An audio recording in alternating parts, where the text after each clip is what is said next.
From the center of the universe, Toronto, Ontario, Canada, this is the SDM Show with your host, Rob Cairns. The SDM Show focuses on business, life, productivity, digital marketing, WordPress, and more. Sit back, relax, grab your favorite drink, and enjoy the show. Here is Rob. Hey, everybody, Rob Cairns here. I'm the founder, CEO, and chief digital strategist at Stunning Digital Marketing. In today's podcast, Ryan Waaterbury joins me for his monthly agency talk segment, and we talk about dealing with difficult clients, part 2. So sit back, relax, and enjoy the conversation. Hey, everybody. Stunning Digital Marketing is your digital concierge. We help you put the pieces together to make your marketing success. Specialties we have including WordPress design and development, WordPress security, which is one of our most popular offerings, ads, and more. So if you want to succeed in the digital world, go on over to stunningdigitalmarketing.com and have a look at what we offer, and we'd be glad to help you. And let's jump on a call and make it happening. That's stunningdigitalmarketing.com. Hey, everybody, Rob Cairns here from the center of the universe, and I'm here with my good friend, Mr. Ryan Waaterbury, for our monthly segment, Agency Talk. How are you, Ryan? I'm doing pretty good, aside from sleet, snow, and rain. Yeah, well, it's been raining in Toronto. It's 21 Celsius today, which is like late spring-like weather, and we are at Halloween at the time of this recording, October 31st. And then it's gonna rain again this weekend. So what else is new in Ontario? And would you like some? Yeah. Would you like some? But we've got enough. We're gonna have more this weekend too. Anyway, today I thought you and I were talking, and yours truly has gone through some more client issues. And if you're called out in this podcast, that's your problem because you need to pay bills on time. But that's not the point. I might as well start right there. And we thought we'd talk about a little bit about dealing with difficult clients. And I always start by what does the contract say? What do the terms of service or terms of conditions say? And what does all that legal stuff say? And I'm sorry, it's not just for the client, but it's for the agency as well. And I know you and I have many offline conversations, and you'll say to me, oh, because of something that you did or I did or somebody else did, I've just updated my contract or my terms and conditions. So let's start there. What are your thoughts? And I can't believe it's almost been 10 years since I incorporated, but the things that I've added to my contract that I didn't think I would need, I'm constantly adding little things because of your experiences, our other gang of bandits experiences and their trials and tribulations when clients don't pay or they ruin your email server and cause reputation damage for your other clients, and the little things you don't think of until they happen. And it doesn't matter how many things that you think you need in your contract, something will come up where it needs updating. And I have a line right at the top of my terms of service for my web care that said these terms of service will be updated occasionally at our discretion as technology advances and our policies change, just to let people know that when they sign on, they are agreeing to those terms and conditions, but they may change in the future to maintain that service. Now, that's just my web care terms and conditions. And what that entitles is security hosting if they want to host with me.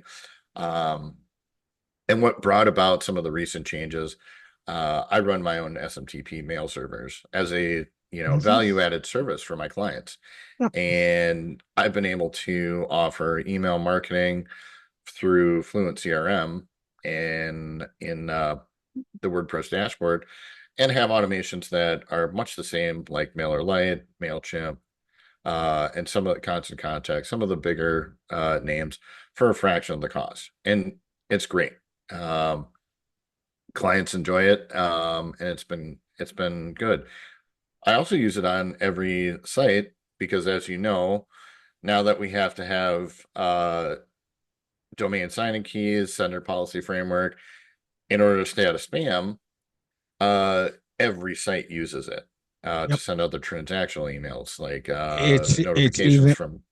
it's even hit the point where if you're not doing email marketing, you need it on your own domain account. I went through this with my mom, if you recall, about a year ago, even before Google enforced the policy where all the emails she was sending to Gmail accounts was going to spam from her domain for work. And I had to put DKIM and SPF records in even for that domain. So that's like very common in today's day and age. And it comes down to email security. And let's be fair, email's been abused, hasn't it? Right? Oh, absolutely. And the TNT that I had to recently enforce, Yeah. two reasons. One, I found a client, and this is a legacy site that was due for a rebuild. And we'll get into some problems there. But this particular client had installed some insecure plugins on their site, including a form plugin without an anti-spam honeypot or reCAPTCHA.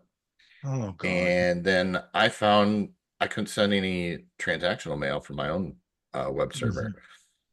They I had their form had gotten spammed unbeknownst to me, and the queue on my mail server was about 750,000 messages, and it blocked everything else.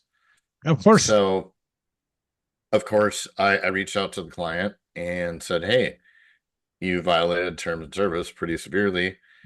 And I was already having issues with this client due to an earlier billing issue. And they were not happy about it. I said, "I don't feel that you're a good fit. You violated our terms of service. I'm canceling your web care. Yep. You have till the end of the month to move your site." Do you think they moved it? Mm-mm. Of They course did not. not. And But keep going. the crux of this is I hadn't really thought about that part of the TNC where I need to put limits on how people are sending. So now Yep. I've throttled every account that's not on an email marketing plan. And even those are throttled, but with very generous amounts. And that has updated. Yep. Um, and so it's the little things that come out of client issues that bring us to adding more pieces in the contract. And I think the crux of what you were getting at is it's a protection for you and for the client that you're going to provide the services that you're explaining and that they're signing up for, and that they're going to abide and use them in a reasonable manner as Yep. specified in the contract or terms and Yep. conditions. Of course. So one of the things I just went through, and I'll share the other side of the coin. I had a client who outright refused to pay a bill, outright. And my terms and conditions explicitly say if you refuse to pay a bill or the bill's not paid in 5 days, and I'm hosting your website on my server, your website will be brought down. No questions asked. And I know that sounds harsh. And, I've taken a bit of a backlash in some WordPress groups because I put up a message saying the site was down, but due to non-payment. But my terms and conditions also state for the first 24 hours, a message will be put up saying your website was brought down for non-payment. There's no question. So, first problem is people read stuff out of context and they don't understand what's going behind the scene. And frankly, that's their freaking problem. It's not mine. And it's my podcast, so I can say what I want to say. But also, as you have, the client was quite aware. And then when it got pulled down, the backlash I took was because the client had e-commerce orders and he couldn't get at his e-commerce orders. Well, I hate to say it, too bad, so sad. If you break your terms and conditions and you don't pay your bills, I don't care who you are. I'm under no obligation to help you until you actually pay the bill. The other I, thing I do, and I think you do as well, is I have restart fees in all my terms and conditions. Mhm. So, and it's not cheap. If I bring your website down, you're looking at least 2 grand Canadian to get it back up. Yes, it's not free. hard job to get a site backup. That's not my issue. My issue is it is a pain in the butt when you go through all the emails, all the stress, all the back and forth. There's got to be a cost of occupying my time somehow. And that's the way it is. And frankly, if you don't like it, don't sign it and find another developer. I'm at that point. Like, I want to work with clients who are nice, who come to me and say, you know, Rob, we can't do a daytime meeting. And we know your schedule doesn't allow any evening meetings to be booked. Can we book something with you anyway? Those types of clients I have all day for all time, everywhere, because they want to work with you and they understand how to approach it.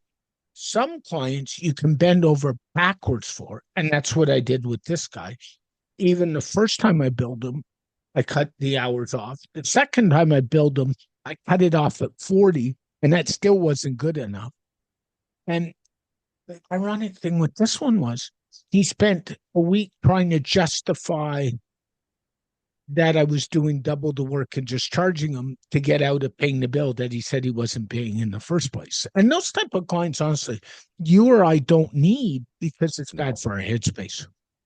I honestly, a bad client that doesn't pay their bills and is argumentative, combative, it is bad for your mental health, and it starts affecting your other clients. Now, my example physically, technologically affected my other clients, and then I have angry clients who weren't receiving messages for a day that called me and caused me issues.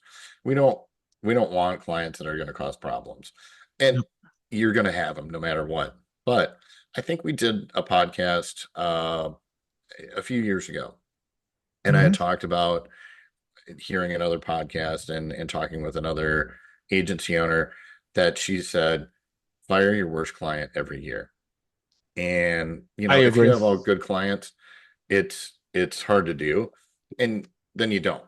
But honestly, as I've grown, as my agency is starting to come back to include staff and other people, I lost a VA because I had my PETA client, his employee lashed out at a VA. She quit after 2 weeks because he was so rude, swore at her, and she was great.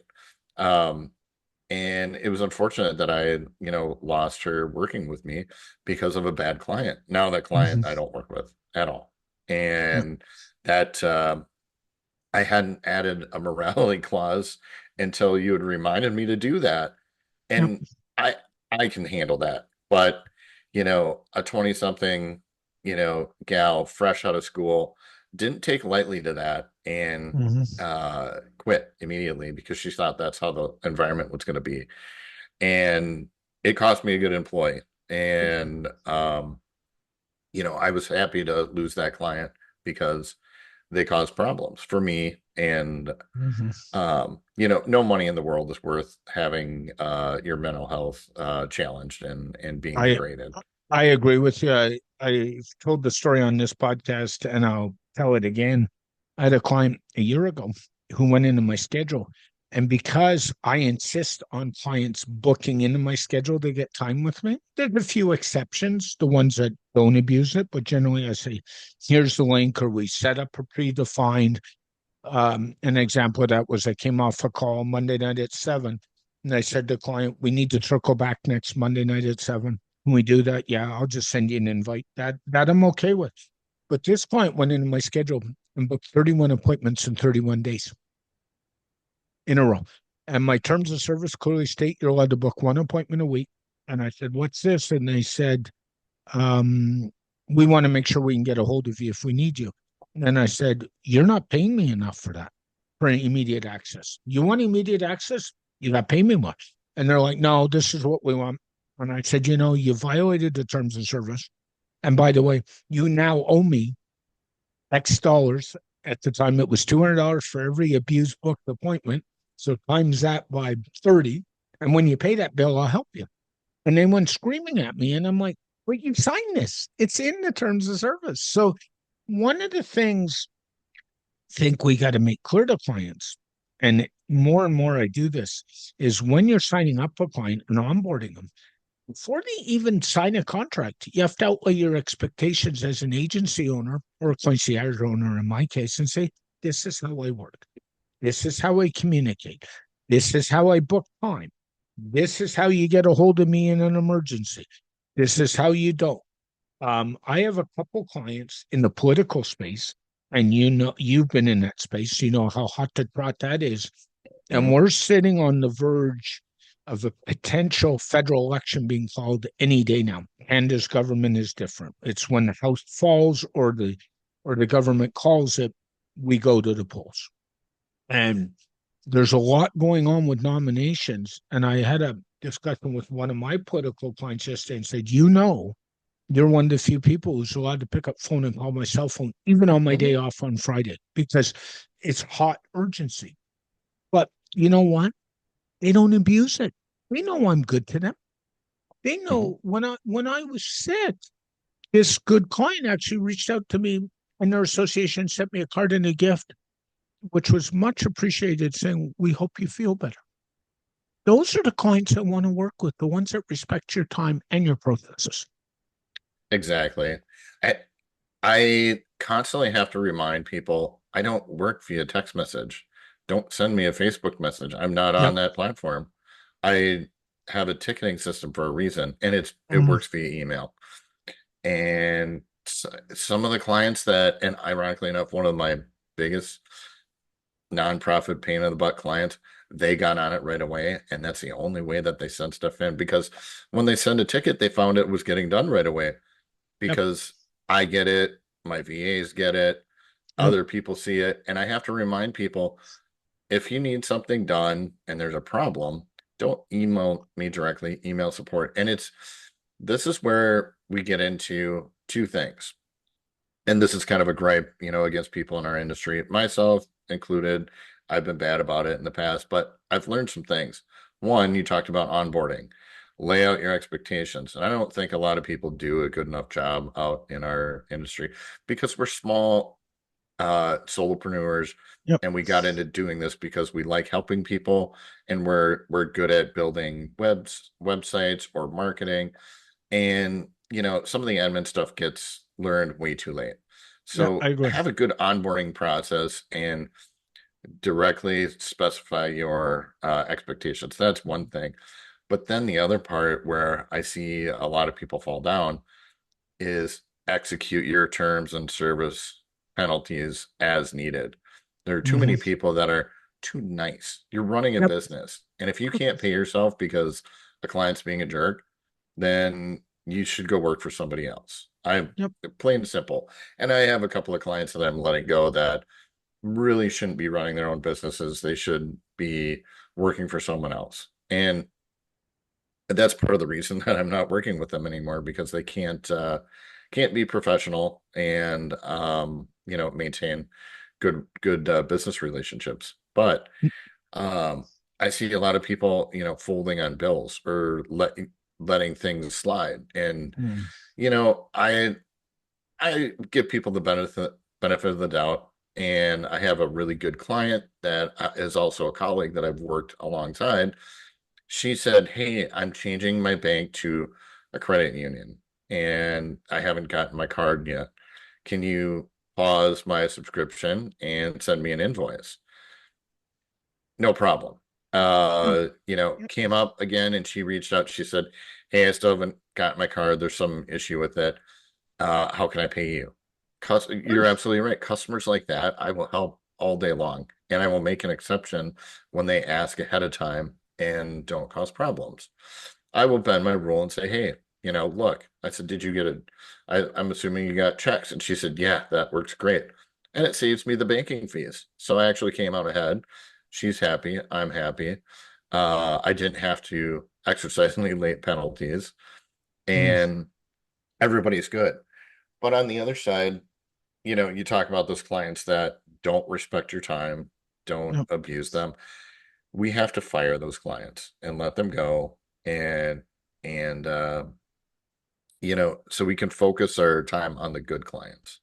I agree. And it's hard. And when you do that, clients will always say to you, Well, why are you not renewing my contract? And it's like my standard answer, you're not the right fit. It's very simple.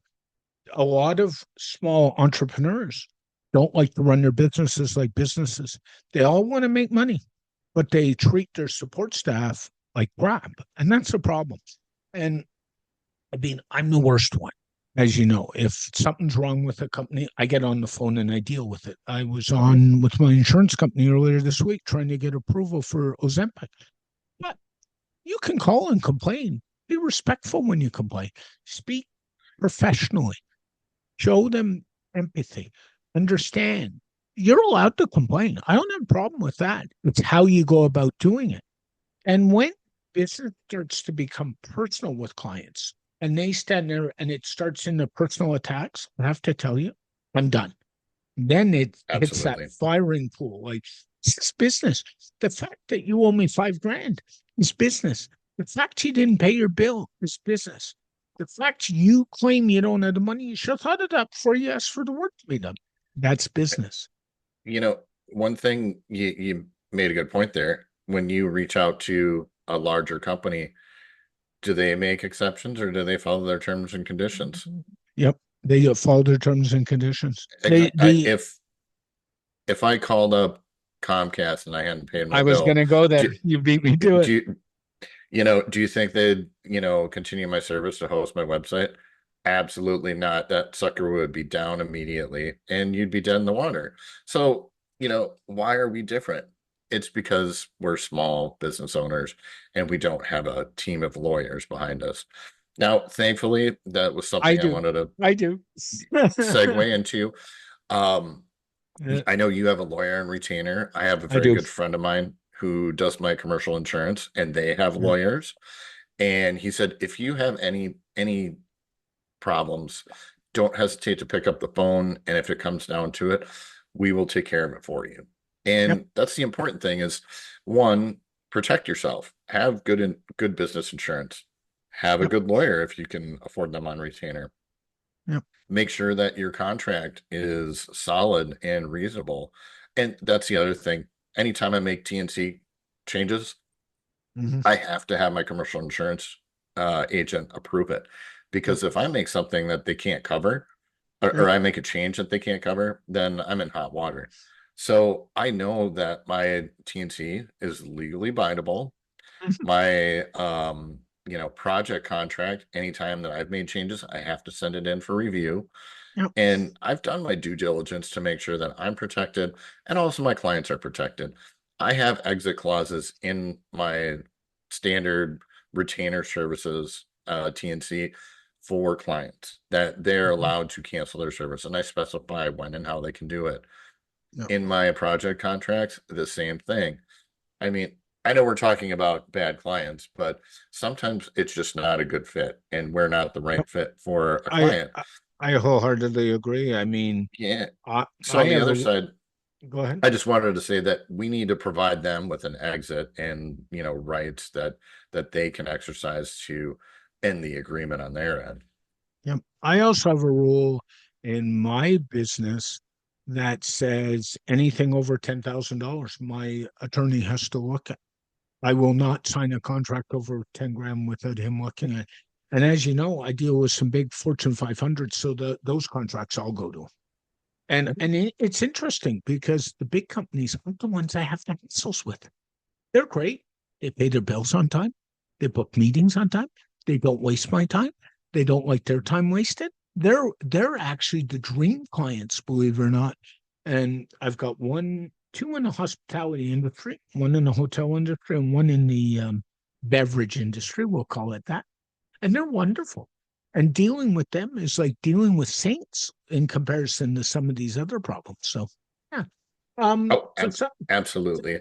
And, I also wanted to talk about, sure. as my business is growing back, and crawling back out of the hole that was 2020 and the financial violence and damage that our small businesses were put through.